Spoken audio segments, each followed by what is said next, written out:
चिता बना करके उसी पर रख करके इसका दाह संस्कार कर दो।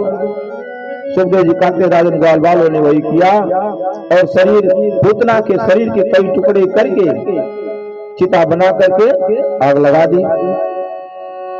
सुखदेव जी कहते राजन पूतना का शरीर जब जलने लगा तो उसमें से इतनी दिव्य सुगंध निकली, इतनी दिव्य सुगंध निकली कि सारे ग्वालवाल चकित हो गए कि देखो तो सही है, राक्षसी इतनी पापनी, लेकिन इसके शरीर से इतना बढ़िया सुगंध निकल रहा। परीक्षित जी कहते हैं कि भगवान ये तो बड़ी आश्चर्य की बात है। सुखदेव जी कहते राजन इसमें कोई आश्चर्य नहीं है, ये तो भगवान की लीला का प्रभाव है। और जानते भगवान ने क्या किया? पूतना को परम पद दिया, परम गति भगवान ने दी। जो गति भगवान ने यशोदा मैया को दिया, देवकी मैया को जो गति भगवान देते हैं वही गति पूतना को भगवान ने दिया। क्योंकि इसका कार्य तो मातृभाव का था, विचार इसके भले गड़बड़ थे, लेकिन इसने काम तो मैया का किया है, भगवान को दुग्धपान कराया है, स्तनपान कराया है, इसलिए भगवान ने पूतना को परम पद दिया। परीक्षित जी कहते हैं राजन, परीक्षित जी कहते हे गुरुदेव भगवान बताइए यह पूतना कौन थी और इतनी भाग्यशाली पूतना, इसने कौन सा इतना बढ़िया काम किया था, इतना पुण्य अर्जित किया था कि भगवान ने इसको एक गति दिया। सुखदेव जी कहते राजा ने पूतना जो है महाराज बलि की पुत्री थी। अगले जन्म में जब भगवान का 52 अवतार हुआ था उस समय पूतना बलि की पुत्री थी, इसका नाम था रत्नमाला। और जब 52 भगवान का आगमन हुआ तो रत्नमाला ने जब भगवान को देखा तो इसके विचार जो है बदले, भगवान को देख करके मोहित हो गई और इसके मन में विचार इच्छा जगी कि अगर ऐसा पुत्र मेरे पास होता, ये अगर कहीं मेरे पुत्र होते तो मैं इनको अपना स्तनपान कराती और इनको दुलार करती। ऐसा भाव उसके हृदय में जगा। भगवान तो अंतर्यामी, भगवान ने कहा एवं मस्त स्वीकार है, लेकिन अभी नहीं, अगले अवतार में। फिर जब भगवान ने बलि को छल लिया, छल से भगवान ने बलि को बांध लिया, तब इसका विचार बदल गया कि अगर यह मेरा पुत्र होता तो मैं इसको विष देकर के मार डालती। भगवान ने कहा ये भी विचार आपके स्वीकार हैं और दोनों आपके मनोरथ अगले अवतार में पूरे होंगे। वही रत्नमाला जो पूतना बन करके उत्पन्न हुई और इसके दोनों विचार को, दोनों मनोरथ को भगवान ने सार्थक किया। बोले सच्चिदानंद भगवान बालकृष्ण। सुखदेव जी कहते हैं राजन नंद के भवन में तो आए दिन उत्सव मनाए जा रहे हैं। एक दिन मैया यशोदा ने भगवान को नहला धुला करके बढ़िया चंदन टीका लगा करके भगवान को स्तनपान करा करके मैया ने पालने में सुला दिया। मैया सुला रही हैं, पपकियां दे करके भगवान को सुला रही हैं। भगवान को थोड़ी सी निद्रा आई और मैया देख रही हैं कि देखते देखते भगवान ने करवट बदला। भगवान ने अपने आप करवट बदल लिया। मैया यशोदा तुम्हारी खुशी की पागल हो गए कि आज मेरे लल्ला ने करवट बदला, और नाई को बुलाया, कहा कि पूरे गोकुल में दौड़ लगाओ और जाकर के यह सूचना दो कि आज मेरे लल्ला ने करवट बदला है और सबको बुलौआ दे आओ, आज उत्सव मनाया जाएगा। अब सारे गोपिकाएं दौड़ करके आती है नंद भवन में उत्सव मनाने के लिए, और मैया यशोदा ने गोपिकाओं से कहा देखो उत्सव तो मनाया जाएगा, लेकिन अभी अभी हमने लल्ला को सुलाया है और मेरा लल्ला कहीं जग न जाए। तो गोपिकाओं ने कहा अगर लल्ला के जगने की डर है तुमको तो हमको काहे लिए बुलाए हो? अगर हम लोग आए हैं तो उत्सव तो मनाएंगे और गाएंगे। यशोदा मैया ने कहा थोड़ी देर तक रुक जाओ। मैया ने भगवान के पालने को उठाया और घर से बाहर एक बैलगाड़ी खड़ी थी दरवाजे पर, मैया ने ला करके उसी में पालने को लटका दिया बैलगाड़ी के नीचे। और घर के जितने मटकियां थी, सबको ला करके उसी बैलगाड़ी पर रख दिया, आंगन को खाली कर दिया और कहा तुम लोग उत्सव मनाओ। भगवान का उत्सव मनाया जा रहा है। इधर भगवान श्याम सुंदर ने जब अपने नेत्रों को खोला, जब शोरगुल हुआ, उत्सव मनाने की आवाज भगवान के जब कान में गई, भगवान ने अपने नेत्रों को खोला और देखा, कहा वाह मैया, उत्सव हमारा मनाया जा रहा है और हम बैलगाड़ी के नीचे लटके हैं। जिसका उत्सव मनाया जाए उसका कोई पता ठिकाना नहीं, हमको मैया ने बैलगाड़ी में लटका दिया है। भगवान ने विचार किया अब क्या करूं, तो भगवान रोना प्रारंभ करते हैं। भगवान ने रोना प्रारंभ किया। सुखदेव जी कहते हैं गला फाड़ फाड़ करके भगवान रोते हैं, लेकिन कौन सुन रहा, मैया तो उधर उत्सव में व्यस्त है। भगवान ने कहा अच्छा ठीक है। बस भगवान ने खेल में अपने पैर से बैलगाड़ी में ठोकर मारी, पैरों से ठोकर मारा और बैलगाड़ी उड़ करके आकाश मार्ग में चली गई। आकाश में जा करके फिर नीचे गिरी और चकनाचूर हो गई। जब ये आवाज मैया यशोदा ने सुनी, दौड़ करके बाहर आती हैं तो देखती हैं लल्ला तो हमारा सुरक्षित है पालने में, लेकिन बैलगाड़ी चकनाचूर। कहा हे भगवान, ये कौन सा अनिष्ट हो गया, न कोई भूकंप आया, न कोई चक्रवात आया, ये बैलगाड़ी कैसे टूट गई। तो कुछ बालक वहां खेल रहे थे, कहा मैया मैं बताऊं। मैया ने कहा बताओ। कहा कि हमने देखा, सच्ची सच्ची बता रहा हूं कि तुम्हारा लल्ला जो है ना, इसी ने सब कुछ किया है। रोते रोते इसने अपने पैरों से ठोकर मारी और बैलगाड़ी आकाश में उड़ गई और गिर करके चकनाचूर हो गई। मैया ने एक झापड़ लगाया, कहा भांग खा करके आए हो क्या, इतना बड़ा झूठ बोल रहे हो। अरे भी मेरा छोटा सा लल्ला अभी 6 दिन का हुआ है और लल्ला के प्रहार से बैलगाड़ी उड़ जाएगी। मैया यशोदा को लाकर मैया यशोदा भगवान को लाती हैं और दुलार प्यार करती हैं। इस प्रकार भगवान ने शकट भंजन किया। पहली लीला तो भगवान ने किसी पूतना का वध किया और दूसरी लीला में भगवान ने शकट भंजन किया। बोले सच्चिदानंद भगवान की गरुणाड़म शिशोरवेहु न सेहे गिरिकोटवत भूमनुभावकं गोपुं विस्मिता पीड़िता। सुखदेव जी कहते राजन, भगवान की बाल लीला बड़ी ही मधुर है। कहा कि भगवान की लीला का दर्शन करते जाओ, एक एक लीला का मैं वर्णन करूंगा। सुखदेव जी सुना रहे, परीक्षित जो है भगवान के प्रेम में मग्न होकर के भगवान की कथा को सुन रहे हैं। कहते जानते हैं एक दिन मैया यशोदा भगवान को नहला धुला करके और टीका चंदन लगा करके स्तनपान करा करके भगवान को लेकर के गोदी में खिला रही है। उछाल उछाल करके मैया यशोदा कन्हैया को खिला रही हैं। बालकों को लोग उछालते हैं ना गोदी में लेकर के, तो मैया यशोदा उछाल रही हैं। तो जितनी मैया उछालती हैं भगवान हंसते हैं, और जब उछालना बंद कर देती हैं तो रोने लगते हैं। जब पुनः उछालना प्रारंभ करती हैं तो हमारे श्याम सुंदर हंसते हैं। मैया कहती कि आज इसको क्या हो गया है, कितना उछलना चाहता है तू।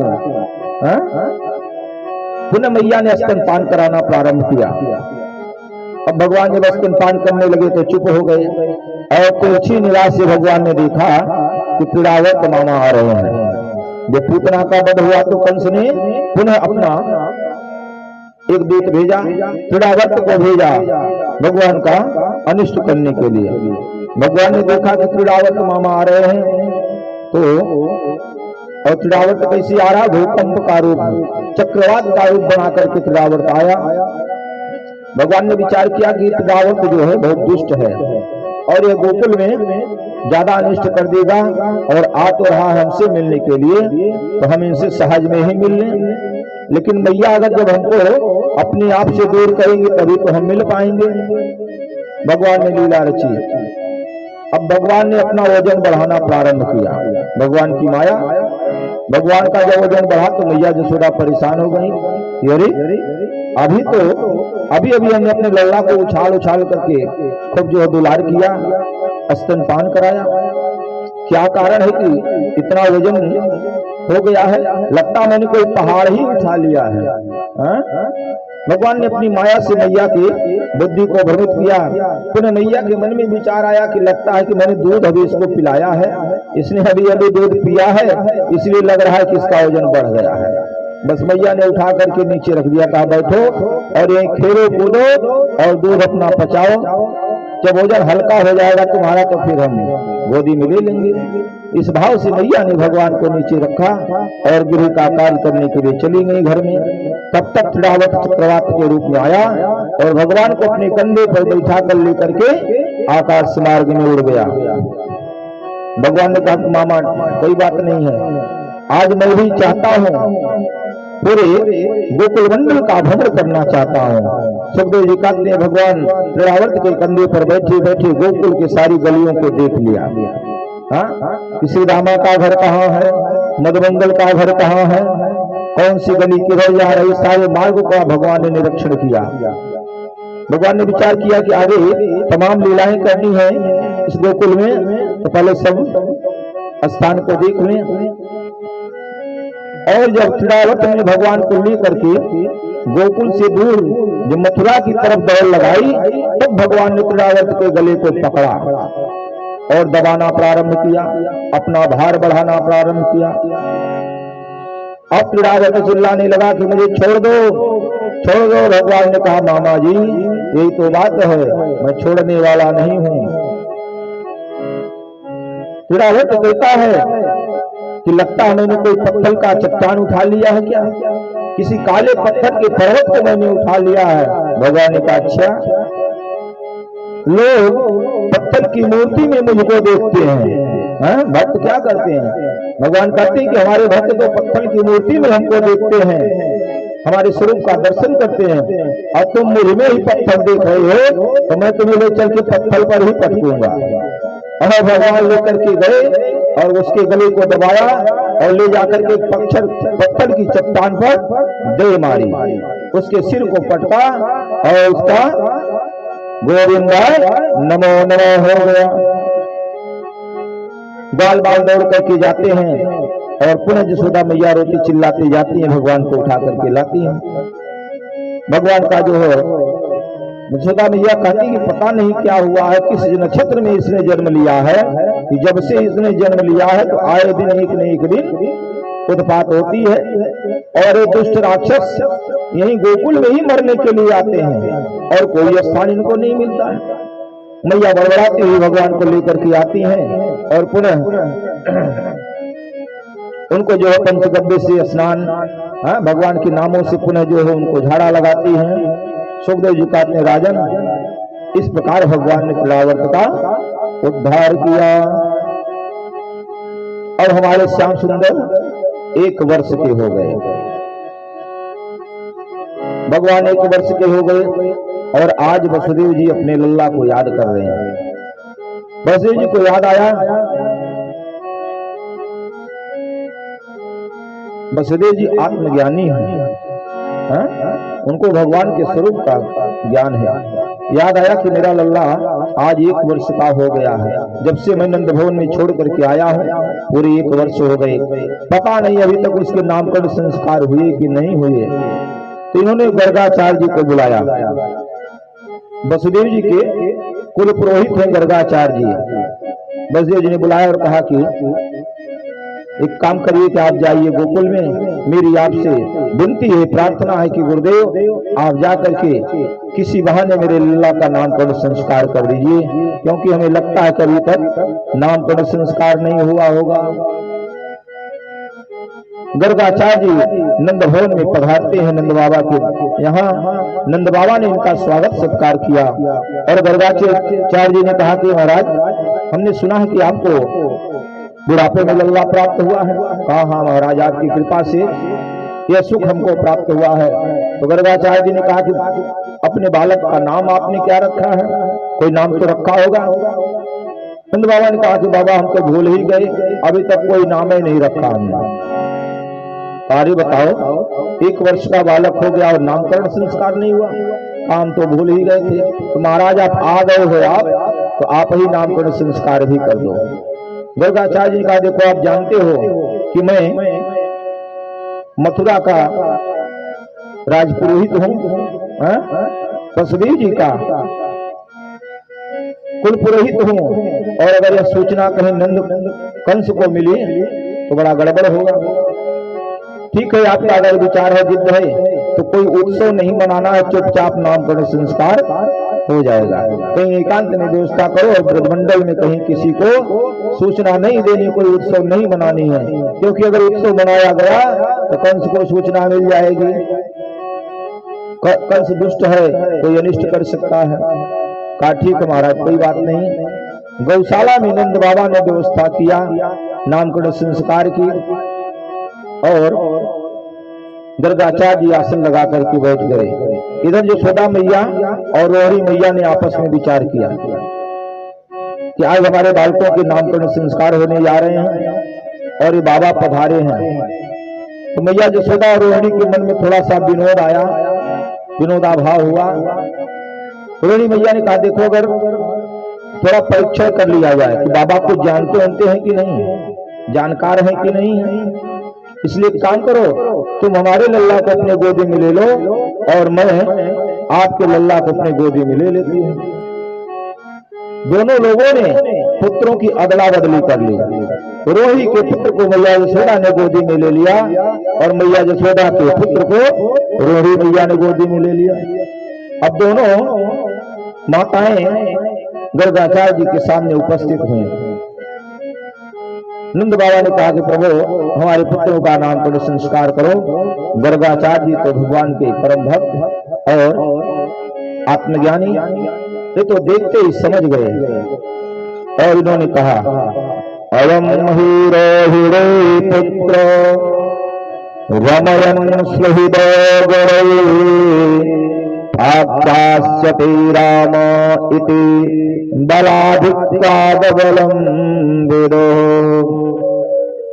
गर्गाचार्य ने कहा कि नंद बाबा, यशोदा की गोद में जो रोहिणी का पुत्र है ना, जैसे इतना शब्द कहा कि यशोदा मैया तो लज्जित हो गई। दोनों लोग आपस में देखने लगे, रोहिणी मैया और यशोदा मैया के रे, हमने तो इनके परीक्षण के लिए विचार किया है, तो बड़े जानकार निकले, ये तो समझ गए। कहा कि ये रोहिणी का पुत्र जो है ना, जानते हो इसका एक नाम होगा, कहा कि इसके पहले कहा कि इसके अंदर इतने बल हैं, बल में जो है सर्वोपरि होगा, बहुत बल इसके अंदर होगा, इसलिए इसका एक नाम होगा बलराम। और कहा कि ये सबके हृदय में रमण करेगा, ये सबके हृदय में रमण करने वाला होगा और बल में सबसे तेज होगा, इसका नाम होगा बलराम। और जो यशोदा का पुत्र है उनके बारे में बताया कि बहूनि सन्ति नामानि रूपाणि च सुतस्य मे गुरुकुर्वाणि रूपाणि तान्हं वेदनो जना। ताकि यशोदा का जो लल्ला है इनके तो अनेक नाम होंगे, ताकि इनके तो हजारों नाम हैं, इनके नाम की कोई सीमा नहीं है। और कहा कि इनके अंदर एक गुण है कि जिसकी तरफ दृष्टिपात करेंगे, जिसको देखेंगे वो बलात् इनकी तरफ आकर्षित हो जाएगा।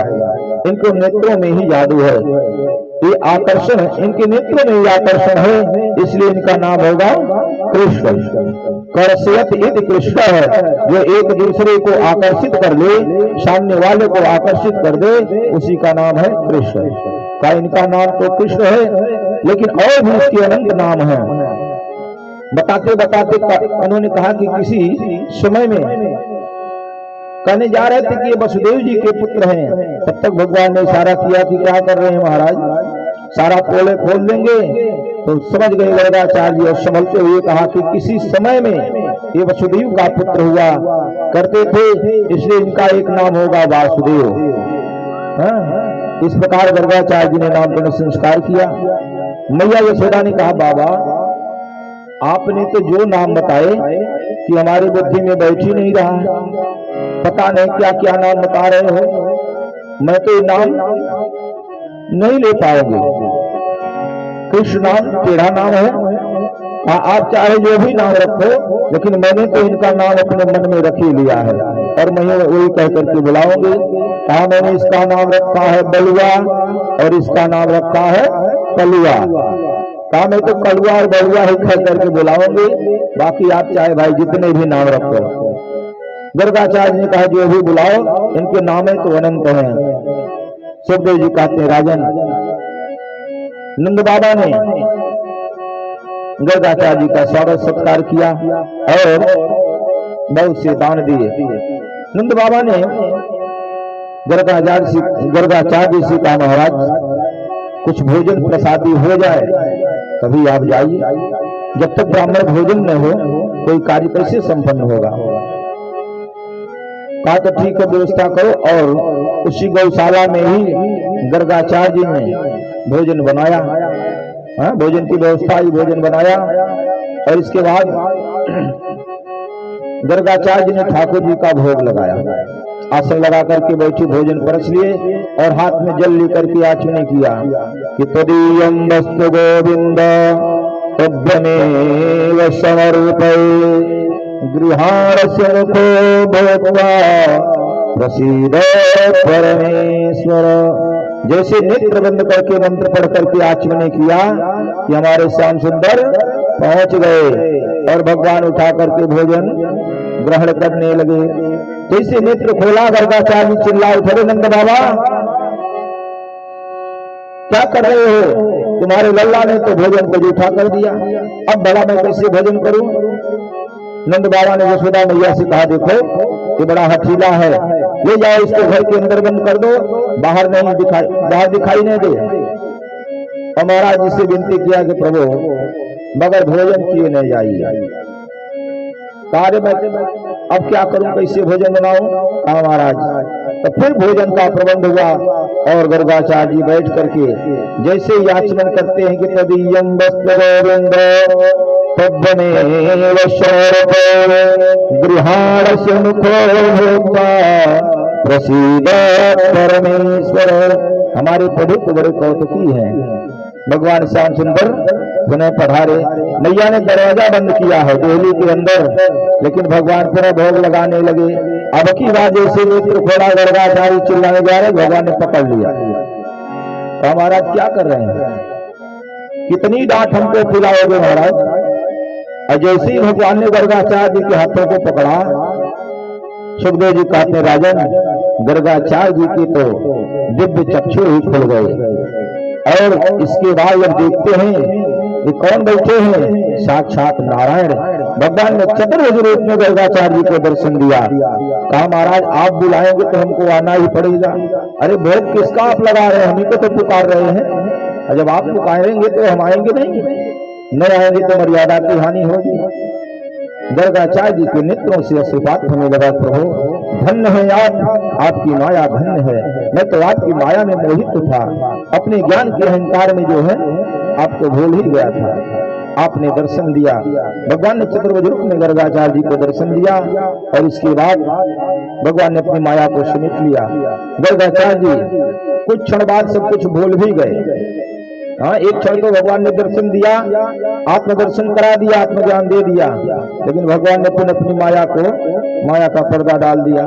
अब गर्गाचार्य जी भोजन प्रसाद ग्रहण की और विदा होकर के प्रस्थान की। बोली सच्चिदानंद भगवान की जय। इस प्रकार भगवान के नामकरण संस्कार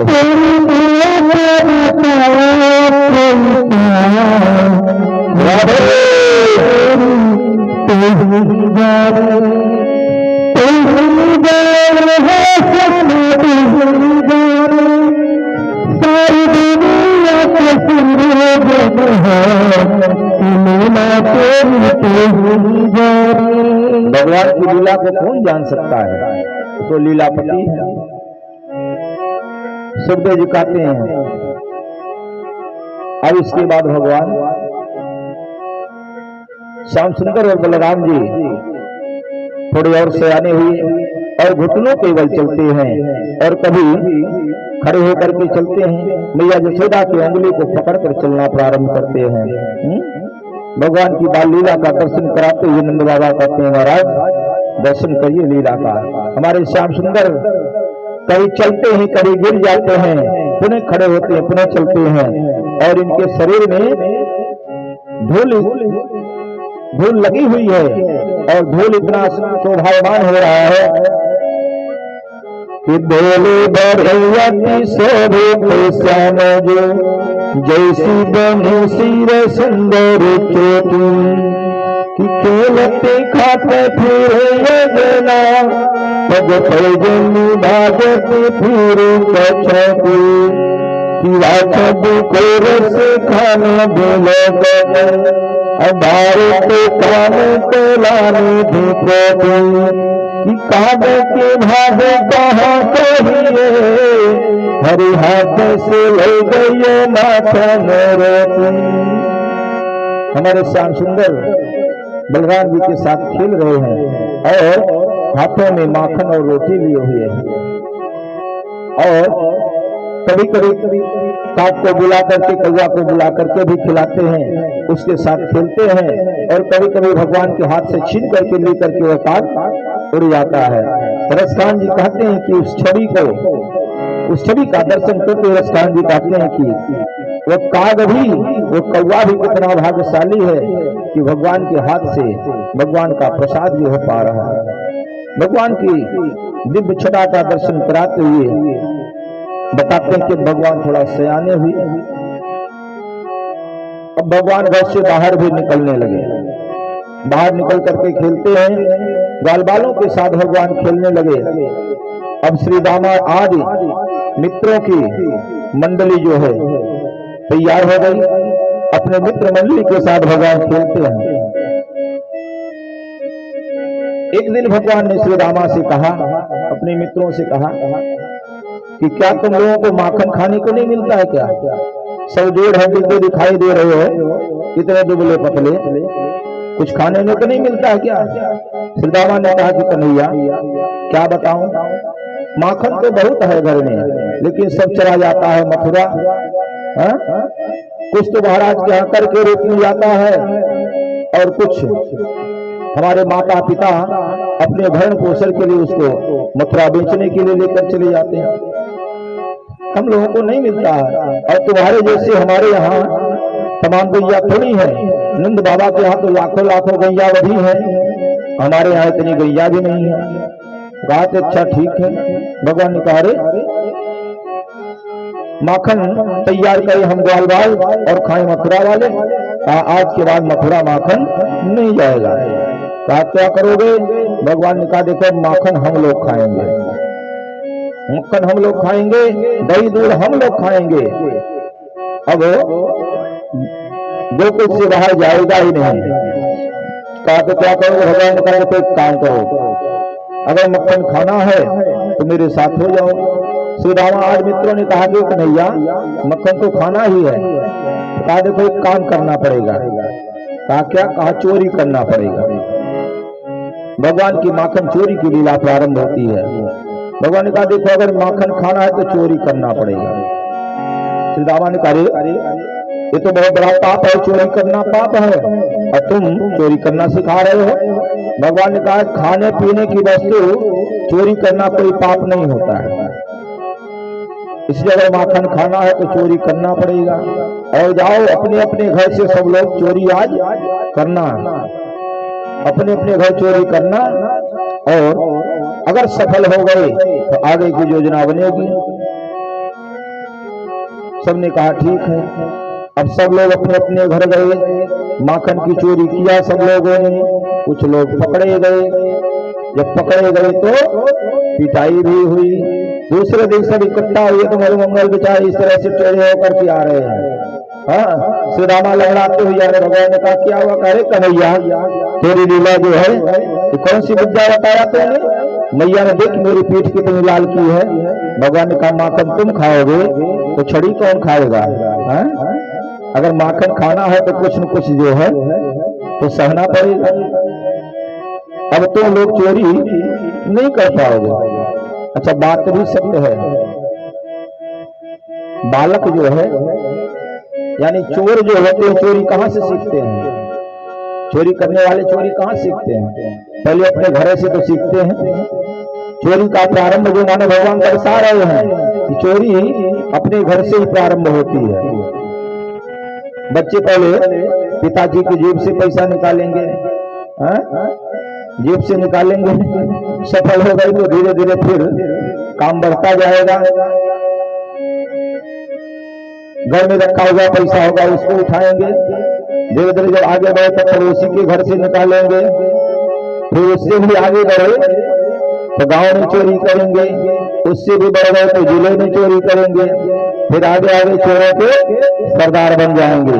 इधर हमारे भगवान भी चोरों के सरदार बनने जा रहे हैं। बोले तुम लोगों के बस की बात नहीं चोरी करना। अब हम लोगों का एक जो है मंडल होगा। कहा क्या?